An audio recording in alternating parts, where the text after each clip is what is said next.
وطن ہے. اقبال کہا کرتے تھے کہ حضور کو یہاں سے ٹھنڈی ہوائیں آئی ہیں, اس وطن کے لیے اپنا کردار ادا کریں. دیکھیں آپ اور میں کیا کر سکتے ہیں, وہ سارا کچھ کریں. میری گزارش ہے کہ کم از کم 5 بچے پڑھانے کا عہد کرے ایک بندہ, ان کا آپ تعلیمی خرچ اٹھا سکیں, تب کتابیں لے کے دے سکیں, تب کوشش کریں کہ 5 بچے کم از کم.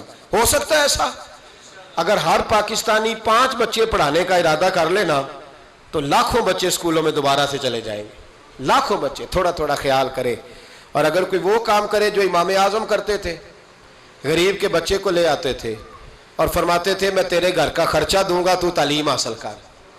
اسی کو وظائف کہا جاتا ہے. یہ کام کریں. میری دعا ہے یہ وطن قیامت کی صبح تک قائم رہے اور اس وطن سے روشنیاں پھوٹتی رہیں. یہ امت مسلمہ کی قیادت کرے. آخر دعوانا ان الحمدللہ رب العالمین.